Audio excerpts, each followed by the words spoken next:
ಓಂ ಶಾಂತಿ. ವೀಕ್ಷಕರ ಅಭಿಮಾನಿಗಳೇ, ಗುರುಮಕ್ಕಳೇ, ಭಕ್ತರೇ, ನಿಮ್ಮೆಲ್ಲರೂ ಒಳ್ಳೆಯದಾಗಲಿ. ವೀಕ್ಷಕರೇ, ಅಭಿಮಾನಿಗಳೇ, ಭಕ್ತರೇ, ಗುರುಮಕ್ಕಳೇ, ದೀರ್ಘಾಯುಸ್ಸು ಅಂದರೆ ಹೆಚ್ಚಿನ ಕಾಲ ಜೀವಿಸ್ತಕ್ಕಂಥದ್ದು. ಆರೋಗ್ಯದಿಂದ ಇದ್ಕೊಂಡು ಹೆಚ್ಚಿನ ಆರೋಗ್ಯ ಭಾಗ್ಯವನ್ನು ಹೊಂದಿ ಸಾಯೋವರೆಗೂ ಆರೋಗ್ಯದಿಂದ ಇರಬೇಕು. ಒಂದು ವೇಳೆ ಆರೋಗ್ಯದಿಂದ ಇಲ್ಲ ಅನ್ನೋದಾದರೆ ಆ ಜೀವನ ನರಕ ಜೀವನ ಆಗುತ್ತೆ. ಏನಾಗುತ್ತೆ? ನರಕ ಜೀವನ. ನಿಮಗೆ ಗೊತ್ತಿದೆ, ಆರೋಗ್ಯ ಕೆಟ್ಟರೆ ದೈಹಿಕವಾಗಿ ನಮ್ಮ ಶರೀರಕ್ಕೆ ತುಂಬ ನೋವಾಗುತ್ತೆ. ಅದು ಮೆದುಳು ಸಮಸ್ಯೆ ಇರ್ಬೋದು, ನರ್ವ್ ಸಿಸ್ಟಮ್ ಸಮಸ್ಯೆ ಇರ್ಬೋದು, ಹೃದಯದ ಸಮಸ್ಯೆ ಇರ್ಬೋದು, ಕರುಳಿನ ಸಮಸ್ಯೆ ಇರ್ಬೋದು, ಅಥವಾ ಶ್ವಾಸಕೋಶಗಳ ಸಮಸ್ಯೆ ಇರ್ಬೋದು, ಅಥವಾ ಇಲ್ಲೇನೋ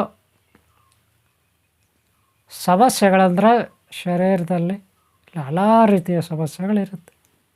ಅದರಲ್ಲಿ ಯಾವುದು ಬಂದರೂ ಆರೋಗ್ಯ ಕೆಟ್ಟರು ನರಕ ನರಕ ನರಕ ನರಕ. ಒಂದು ನಮ್ಮಲ್ಲಿರೋ ದುಡ್ಡೆಲ್ಲ ಕರ್ಕೋಗುತ್ತೆ. ದುಡ್ಡು ಏನು? ಬಂಗಾರ, ದುಡ್ಡು, ಆಸ್ತಿ, ಮನೆ, ಮಠ ಅಂತೀವಲ್ಲ, ಹಾಗೆ ಅದೆಲ್ಲ ಕರ್ಕೋಗುತ್ತೆ ಆರೋಗ್ಯ ಇಲ್ಲಾಂದರೆ. ಇದು ಒಳ್ಳೆಯದು. ಎರಡನೇದು, ಯಾವುದಾದ್ರೂ ಉದ್ಯೋಗದಲ್ಲಿದ್ದರೆ, ಉದ್ಯೋಗ ಅಂದ್ರೇನು? ಯಾವುದೊಂದು ಪೊಲೀಸ್ ಡಿಪಾರ್ಟ್ಮೆಂಟು, ಆರ್ಮಿ, ಸೈನ್ಯನೋ, ಅಥವಾ ಯಾವುದೋ ಆಫೀಸು, ಬ್ಯಾಂಕು, ಹೋಟೆಲ್ಲು, ವ್ಯಾಪಾರ, ಇಲ್ಲೆಲ್ಲ ಒಂದು ಕೆಲಸದಲ್ಲಿ ಇರ್ತೀರ ನೀವು. ಆದರೆ ಆರೋಗ್ಯ ಇಲ್ಲ ಅಂದರೆ ನೀವು ಹೇಗೆ ಕೆಲಸ ಮಾಡೋದು ಅಲ್ವಾ? ಇದು ಸಮಸ್ಯೆ. ಆರೋಗ್ಯ ಸರಿ ಇದ್ದರೆ ನಾವು ಏನೆಲ್ಲ ಉಪಯೋಗ ಆಗುತ್ತೆ? ದುಡ್ಡು ಕಳ್ಕೊಳ್ಳಲ್ಲ, ಆಸ್ತಿ ಪಾಸ್ತಿ ಕಳ್ಕೊಳ್ಳಲ್ಲ, ಮನಃಶಾಂತಿ ಕಳ್ಕೊಳ್ಳಲ್ಲ. ಮನಃಶಾಂತಿ, ಶರೀರಕ್ಕೂ ನರಕ ಆಗೋದಿಲ್ಲ. ಇಲ್ಲ ಅಂದರೆ ಹಾಸ್ಪಿಟ್ಲಲ್ಲಿ ಕೊಳಿಬೇಕಾಗುತ್ತೆ, ನರಕ ಯಾತನೆ ಆಗುತ್ತೆ ಅಲ್ವಾ? ಇದು ವೀಕ್ಷಕರೇ, ದೀರ್ಘಾಯುಸ್ಸು ಅಂದರೆ ಎಷ್ಟೋ ಮಂದಿ ಅನಾದಿ ಕಾಲದಿಂದ ಅಮರತ್ವವನ್ನು ಪಡಿಬೇಕಂತ ಮಂತ್ರವಾದಿಗಳು ಗುಹೆಗಳಲ್ಲಿ, ಸ್ಮಶಾನದಲ್ಲಿ, ಗ್ರಹಣ ಕಾಲಗಳಲ್ಲಿ, ಅಮಾವಾಸ್ಯೆ ಪೌರ್ಣಮಿ ಕಾಲಗಳಲ್ಲಿ ಮಕ್ಕಳು ಮರಿಯನ್ನು ಬಲಿ ಕೊಟ್ಟು ಯಾವುದೋ ನಕ್ಷತ್ರದಲ್ಲಿ ಹುಟ್ಟಿದ ಹೇಳ್ತಾರಲ್ಲ, ಆ ನಕ್ಷತ್ರದಲ್ಲಿ ಹುಟ್ಟಿದವರು, ಈ ನಕ್ಷತ್ರದಲ್ಲಿ ಹುಟ್ಟಿದವರು ಬಹಳ ಮುಖ್ಯ, ಒಳ್ಳೆಯ ನಕ್ಷತ್ರ ಅದು. ಅದರಲ್ಲಿ ಹುಟ್ಟಿದವ್ರನ್ನ ತಂದು ಬಲಿ ಕೊಟ್ಟರೆ, ಅದರಲ್ಲೂ ಕನ್ಯೆಯರನ್ನು ಬಲಿ ಕೊಟ್ಟರೆ, ಮಕ್ಕಳನ್ನು ಬಲಿ ಕೊಟ್ಟರೆ, ಗರ್ಭಿಣಿ ಸ್ತ್ರೀಯರನ್ನು ಬಲಿ ಕೊಟ್ಟರೆ ಯಾವುದೋ ಒಂದು ಶಕ್ತಿ ಒಲೆಯುತ್ತೆ ಅಂತ ಈ ಕೆಲವರು ಗುಹೆಗಳು ಗೊತ್ತಲ್ಲ, ಬೆಟ್ಟ ಗುಡ್ಡ ಗುಹೆ, ಹಾಗೆ ಸ್ಮಶಾನ, ಅಲ್ಲಿ ಕೂತ್ಕೊಂಡು ಅಮಾವಾಸ್ಯೆ ದಿನ ಗ್ರಹಣ ಕಾಲಗಳಲ್ಲಿ ಬಲಿ ಕೊಡ್ತಾರೆ. ಬಲಿ ಕೊಟ್ಟು ಆಯುಸ್ಸನ್ನು ಹೆಚ್ಚಿಸ್ಕೊಳ್ಳೋಕ್ಕೆ ಯಾವುದೋ ಒಂದು ಶಕ್ತಿ ಬಂದು ಇವ್ರಿಗೆ ಏನೋ ಒಂದು ಶಕ್ತಿಗಳು ಕೊಡುತ್ತೆ.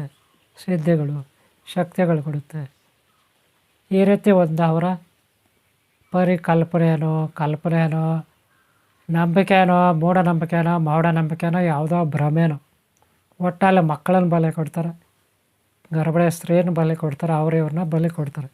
ಹಳೆಯ ಕಾಲದಲ್ಲಿ ಕೆಲವು ರಾಜಕುಮಾರಿಯರನ್ನು ಬಲಿ ಕೊಡ್ತಿದ್ರು. ಅದರಲ್ಲ ಒಬ್ಬರು ಇಬ್ಬರಲ್ಲ, 108 ಜನನ ಬಲಿ ಕೊಡೋದು. ಈ ರೀತಿ 108 ಮಕ್ಕಳನ್ನು, 108 ಗರ್ಭಿಣಿ ಸ್ತ್ರೀಯಲ್ಲ, 108 ರಾಜಕುಮಾರಿಯರನ್ನ, ಅಥವಾ ಯಾರೋ ಒಳ್ಳೆಯ ಬ್ರಾಹ್ಮಣ ವ್ಯಕ್ತಿಗಳನ್ನು ಅಥವಾ ಒಳ್ಳೆಯ ಮನುಷ್ಯರನ್ನು ಬಲಿ ಕೊಟ್ಬಿಟ್ರೆ ಯಾವುದೋ ಒಂದು ಶಕ್ತಿ ಅವ್ರಿಗೆ ಬಂದುಬಿಡುತ್ತೆ. ಚಂಡಾನ, ಮುಂಡಾನ, ರುಂಡಾನ, ಯಾವುದೋ ಒಂದು ಶಕ್ತಿ ಇವ್ರದ್ದು, ಅದು ನಮ್ಗೆ ಗೊತ್ತಿಲ್ಲ ಬಿಡಿ. ಪಾತಾಳದಲ್ಲಿರುತ್ತಂತೆ ಯಾವ ಶಕ್ತಿಗಳು. ಯಾವುದೋ ರಾಕ್ಷಸ, ರಕ್ತ ಇರೋ ರಾಕ್ಷಸನ, ಬ್ರಹ್ಮರಾಕ್ಷಸನ, ಇಲ್ಲೊಂದು ರಾಕ್ಷಸನ, ಭೂತಾನ, ಪ್ರೇತನ, ಪಿಶಾಚನ ಇವ್ರಿಗೆ ಸಹಾಯ ಮಾಡೋಕ್ಕೆ ಬಂದುಬಿಡುತ್ತಂತೆ. ಅದಕ್ಕೆ ಅವ್ರು ಬಲಿ ಕೊಡೋದು. ಇದು ಒನ್ ಟೈಪು. ಇಲ್ಲೊಂದು ಟೈಪು ಕೋಳಿ ಕೊಡೋದು ಬಲಿ, ಕುರಿ ಕೊಡೋದು. ನೋಡಿದ್ರಲ್ಲ ದೇವಸ್ಥಾನಗಳ ಹತ್ರ ಬಲಿ ಕೊಡೋದು. ಕೋಳಿ ಕೊಡೋದು, ಕುರಿ ಕೊಡೋದು, ಎಮ್ಮೆ ಕೊಡೋದು. ಇದು ಮೊದಲಂತ ಮನುಷ್ಯರನ್ನೂ ಬಲಿ ಕೊಡೋದು, ನರಬಲಿ ಅಂತಾರೆ, ಮನುಷ್ಯರ ಬಲಿ ಕೊಡೋದು ಅಲ್ವಾ. ಇದು ಒಂದು ರೀತಿ ಕೆಲವರು ಮಾಡ್ತಕ್ಕಂಥದ್ದು. ಅಮರತ್ವಕ್ಕಾಗಿ, ಶಾಶ್ವತ ಬದುಕೋದಕ್ಕಾಗಿ. ಇವ್ರಿಗೆ ಆರೋಗ್ಯ ಬೇಕಾಗಿಲ್ಲ, ಎಲ್ಲಿ ಬೇಕಾಗಿಲ್ಲ, ಸಾಯೋವರೆಗೂ ಆರೋಗ್ಯ ಬೇಕಾಗಿಲ್ಲ, ಅಮರತ್ವ ಬೇಕು. ಅಮರತ್ವ ಸಾಯದೇ ಇರಬೇಕು, ಆರೋಗ್ಯ ಬೇಕಾಗಿಲ್ಲ ಅಲ್ವಾ. ಅಮರತ್ವ ದೇವ್ರು ಬಲ್ಬಿಟ್ರೆ ವರ ಕಲ್ಬಿಡೋದು, ಯಾವುದೋ ದುಷ್ಟಶಕ್ತಿ ಬಲ್ಬಿಟ್ರೆ ವರ ಕಲ್ಬಿಡೋದು, ಶಕ್ತಿ ಪಡ್ಕೊಬಿಡೋದು. ಅಮರತ್ವ ಅದು. ಆರೋಗ್ಯ ಬಿಡುವ ಅಲ್ಲ ರೀ. ಸಾವೇ ಇಲ್ದಿರ, ಆರೋಗ್ಯ ಇಲ್ದಿರ ಅದು ಹೆಂಗ್ರೆ ಬದುಕೋಕ್ಕಾಗುತ್ತೆ ಅಷ್ಟು ದಿನ ಅಲ್ವಾ. ಇವ್ರಿಗೆ ಎಲ್ಲಿ ಮೆದುಳಿದೆಯಾ ಇಲ್ಲವಾ ಗೊತ್ತಿಲ್ಲ ನನಗೆ. ಅದಕ್ಕೆ ಯಾವಾಗಲೂ ಮೊದಲು ಆರೋಗ್ಯ ಸಂಪಾದನೆ ಮಾಡ್ಕೋಬೇಕು. ಇವತ್ತೇ ಸಾಯಲಿ, ನಾಳೆ ಸಾಯಲಿ, ನಾಳದ್ದೇ ಸಾಯಲಿ ಅಲ್ವಾ. ಈ ರೀತಿ ಕೆಲವರು ದುಷ್ಟರ ಕಥೆ ಆದರೆ ಇಲ್ಲ ಒಳ್ಳೆಯವರು ಇದ್ದಾರೆ, ಅವ್ರು ಎಲ್ಲಿ ಮಾಡ್ತಾರೆ. ಯಾವುದೋ ಹನುಮಂತ ದೇವ್ರನ್ನೋ, ಶ್ರೀವಲ್ಲಾರಾಯಣ ಅನಂತ ಪದವಂತೆ ಅನಂತ ಲಕ್ಷ್ಮಿನೋ, ಶ್ರೀ ಗೌರಿ ಗಂಗಾಧರೇಶ್ವರರನ್ನೋ, ವಿಘ್ನೇಶ್ವರ ಶಕ್ತಿ ಕುಮಾರ ಶಕ್ತಿಯಲ್ಲೋ, ಅಥವಾ ಆದಿಶಕ್ತಿ ಪರಾಶಕ್ತಿಯಲ್ಲೋ ಯಾವುದೋ ಒಂದು ಗುರುವಲ್ಲ ಆರಾಧಿಸ್ತಾರೆ. ಯಾರು ಒಳ್ಳೆಯವರು. ಏತಕ್ಕೆ? ನಮಗೆ ಒಳ್ಳೆಯ ಆರೋಗ್ಯ ಕೊಡು, ಒಳ್ಳೆಯ ಆಯುಸ್ ಕೊಡು, ಈ ರೀತಿ ಅಲ್ವಾ ಇವ್ರ ಕತೆ. ಇಲ್ಲ ವಿಜ್ಞಾನಿಗಳ ಕತೆ. ಯಾವುದೋ ಮೀನು ಹಿಡ್ಕೊತಾರೆ. ಈಗ ನೋಡಬೇಕು, ಆ ನ್ಯೂಸ್ದಲ್ಲಿ ನೋಡಿದ್ರೆ ಶಾರ್ಕ್ ಫಿಶ್ಗಳು 200 ವರ್ಷ ಬದುಕ್ತವೆ ಸಮುದ್ರದಲ್ಲಿ. ದೊಡ್ಡ ದೊಡ್ಡ ತಿಮಿಂಗಲಗಳು. ತಿಮಿಂಗಲ ಅಂದ್ರೆ ಗೊತ್ತಲ್ಲ, 5 ಆನೆ 10 ಆನೆ ಆಗ್ಬೇಕು ನೀವು, ಅಷ್ಟು ದೊಡ್ಡದಾಗಿರ್ತವೆ. ದೊಡ್ಡ ಲಾರಿನೆಲ್ಲ ತುಂಬ್ಕೊಂಡು ಹೋಗ್ತಾರದಿಲ್ಲ ಒಂದೇ ಒಂದು ಶಾರ್ಕ್ ಫಿಶ್ನ, ತಿಮಿಂಗಲಲ್ಲಿ. ಗೊತ್ತಾಯ್ತಲ್ಲ, 200 ವರ್ಷ ಬದುಕುತ್ತೆ. ಎಷ್ಟು? 200 ವರ್ಷ. ಅದ್ರಲ್ಲಿ ಹಿಡ್ಕೊಬಿಟ್ಟು ಅದು ಯಾರೋ ಲೇಡಿ ವಿಜ್ಞಾನಿ ಅಷ್ಟು ವರ್ಷ ಬದುಕುತ್ತೆ. ಅದಕ್ಕೆ ಕಾರಣ ಅದರಲ್ಲಿ ಒಳ್ಳೆಯ ಪ್ರೋಟೀನ್ ಇರುತ್ತೆ. ಅದು ಯಾವಾಗ ಕೋಲ್ಡು ನೀರಲ್ಲಿರುತ್ತೆ, ಐಸ್ ನೀರಲ್ಲಿರುತ್ತೆ, ಅದಕ್ಕೆ ಐಸ್ ಜಾಸ್ತಿ ಅಂತ. ಅಂದರೆ ನೀರಲ್ಲಿ ತಣ್ಣೀರಲ್ಲಿದ್ದರೆ ಲೆವೆಲ್ ಹೆಚ್ಚಾಗಿ ಒಳಗಡೆ ಆಯುಸ್ಸೆಲ್ಲ ಗಟ್ಟಿ ಮಾಡ್ತಕ್ಕಂಥ, ವೃದ್ಧಿ ಮಾಡ್ತಕ್ಕಂಥ ಕೆಲವೊಂದು ಪ್ರೋಟೀನ್ಸ್ ಉತ್ಪನ್ನ ಆಗುತ್ತೆ. ತಣ್ಣೀರು ಸ್ನಾನ ಮಾಡೋದು ಅದಕ್ಕೆ. ತಣ್ಣೀರಲ್ಲಿದ್ದರೆ, ಕೋಲ್ಡಲ್ಲಿದ್ದರೆ, ಫ್ರಿಜ್ಜಾರಲ್ಲಿದ್ದರೆ ನೀವು ನೋಡಿರ್ಬೋದು. ಫ್ರಿಡ್ಜಲ್ಲಿ ಹಿಮಾಲಯ ಪರ್ವತದಲ್ಲೆಲ್ಲ ಕೆಲವು ಪದಾರ್ಥಗಳು ಎಷ್ಟೋ ದಿನ ಹಾಗೇ ಇರ್ತವೆ, ಕೆಡದೆ. ಕೋಲ್ಡಾಗಿದ್ದಷ್ಟು ಹೆಚ್ಚು ದಿನ ಇರ್ತವೆ. ಅದರ ಅರ್ಥ ನಮ್ಮ ಆಯುಸ್ಸು ಕೂಡ ಹೆಚ್ಚುತ್ತೆ ಅನ್ನೋದು ಅವ್ರು ಯಾರೋ ಒಬ್ಬರು ವಿಜ್ಞಾನಿಗಳ ಕತೆ. ಗೊತ್ತಾಯ್ತಲ್ಲ. ಆದರೆ ಒಂದು ನೆನಪಿರಲಿ, ಹೆಚ್ಚಾಗಿ ಫ್ರೀಜರಲ್ಲಿ ಇರ್ತೀರಿ, ಇಲ್ಲೊಂದು ಕಡೆ ಇರ್ತೀರಿ, ಮತ್ತೊಂದು ಕಡೆ ಇರ್ತೀರಿ, ಅದು ಟೇಸ್ಟೇ ಇರೋಲ್ಲ. ನೀವು ಬೇಕಾದ್ರೆ ನೋಡಿ, ಕೆಲವು ಗಿಡಮೂಲಿಕೆಗಳ ಪದಾರ್ಥಗಳಿರುತ್ತೆ, ತರಕಾರಿ, ಹಣ್ಣು ಹಂಪಗಳು. ಹಾಗೆ ನಾವು ಕೆಲವೊಂದು ವಶೀಕರಣಕ್ಕೆ ಬೇಕಾದಂಥ ದೇವತಾ ಶಕ್ತಿಗಳು, ದೈವಿ ಶಕ್ತಿ ವಶೀಕರಣಕ್ಕೆ ನಾನು ಆಗಲೇ ಹೇಳಿದೆ, ರುದ್ರಾಕ್ಷಿ, ವಿಭೂತಿ, ಅಷ್ಟಗಂಧ, ಹೀಗೆ ಸಾಕಷ್ಟು ಪದಾರ್ಥಗಳು, ವಸ್ತುಗಳಿರುತ್ತೆ. ಅದು ಗುರುಗಳಿಗೆ ಮಾತ್ರ ಗೊತ್ತಿರುತ್ತೆ. ಹಾಗೆ ನಮ್ಮ ಪಾಪಕರ್ಮಗಳಿಂದ ನಾವು ಮುಕ್ತಿ ಹೊಂದಬೇಕು, ಅದು ಗುರುಗಳಿಗೆ ಗೊತ್ತಿರುತ್ತೆ. ಯಾವ ತೀರ್ಥಕ್ಷೇತ್ರಗಳಲ್ಲಿ ಯಾವ ದೇವತೆಗಳನ್ನು ಆರಾಧಿಸಿದ್ರೆ ಯಾವ ಪಾಪಗಳ ಪರಿಹಾರ ಆಗುತ್ತೆ, ಇದೆಲ್ಲ ಇರುತ್ತೆ. ಅದು ಗುರುವಿಗೆ ಮಾತ್ರ ಗೊತ್ತಿರುತ್ತೆ. ಅದಕ್ಕೆ ದೇವತೆಗಳು ಕೂಡ ಬೃಹಸ್ಪತಿ ಗುರುವೆಲ್ಲ ಇಟ್ಕೊಂಡಿದ್ದಾರೆ, ತಾರಾಮತ ಗುರುದೇವ ಶಕ್ತಿ ಎಲ್ಲ ಇಟ್ಕೊಂಡಿದ್ದಾರೆ. ಹಾಗೆ ದೈತರು ಶುಕ್ರಾಚ ಜಯಂತಿ ಮಾತಾ ಶುಕ್ರದೇವ್ ಅವ್ರನ್ನ ಇಟ್ಕೊಂಡಿದ್ದಾರೆ.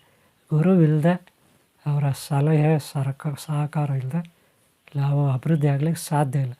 ಗುರು ದೈವ, ಗುರು ಆಶೀರ್ವಾದ ಇದ್ದರೆ ಶನಿ ಕಾಟ ಇರಲ್ಲ ಅಲ್ವಾ. ದಾರಿದ್ರ್ಯ ನಿವಾರಣೆ.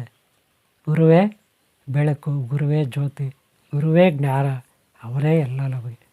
ಅದಕ್ಕೆ ಸದ್ಗುರು ಅಂತ ನಾವು ಆದಿಶಕ್ತಿ ಪರಾಶಕ್ತಿ ಸ್ವರೂಪ ದೇವಾದಿದೇವ ಮಹಾದೇವ ಶಕ್ತಿ ಶಿವಶಕ್ತಿಯನ್ನು ನಾವು ಕರಿತೀವಿ ಅಲ್ವಾ. ಹರಿಹರರು ಒಬ್ಬರೇ ಆದರು. ಗುರುದೇವ ದತ್ತ ಅಂತ ನಾವು ಕರಿತೀವಿ. ವೀಕ್ಷಕರೇ, ದೈವತ್ವ, ಆರೋಗ್ಯ ಭಾಗ್ಯ ಅದಕ್ಕಿಂತ ಜಗತ್ತಲ್ಲಿ ದೊಡ್ಡದು ಯಾವುದೂ ಇಲ್ಲ. ಗೊತ್ತಾಯ್ತಲ್ಲ? ಇಲ್ಲಿ ಒಳ್ಳೆಯದಾಗಲಿ, ಪ್ರಯತ್ನ ಪಡಿ, ಎಲ್ಲವಲ್ಲೂ ಉಪಯೋಗಿಸ್ಕೊಳ್ಳಿ. ಸುಖ ಜೀವನ, ಸುಂದರವಾದ ಜೀವನ, ಸ್ವರ್ಗ ಸುಖದ ಜೀವನ ನಿಮ್ಮದಾಗುತ್ತೆ. ಎಷ್ಟು ಹೇಳ್ತಾ ವಿಡಿಯೋ ಮುಗಿಸ್ತಾ ಇದ್ದೀನಿ. ವಿಡಿಯೋ ಇಷ್ಟ ನೀವು ಲೈಕ್ ಮಾಡಿ, ಹಾಗೆ ಹಿಂದಿನ ಭಾಗ ನೋಡಿ, ಹಾಗೆ ಮುಂದಿನ ಭಾಗ ನೋಡಿ. ಇಲ್ಲಿ ಒಳ್ಳೆಯದಾಗಲಿ. ಇಷ್ಟ ಆದರೆ ಒಂದು ಲೈಕ್ ಮಾಡಿ. ಸದಾಲೆ ಒಳ್ಳೆಯದಾಗಲಿ. ಇಲ್ಲಿ ಪ್ರೋತ್ಸಾಹ ಇದ್ದರೆ ಮತ್ತೆ ಎಲ್ಲ ರೀತಿಯ ವೀಡಿಯೋಗಳೆಲ್ಲ ಮಾಡ್ಬೋದು. ಓಂ ಶಾಂತಿ, ಓಂ ಶಾಂತಿ, ಓಂ ಶಾಂತಿ.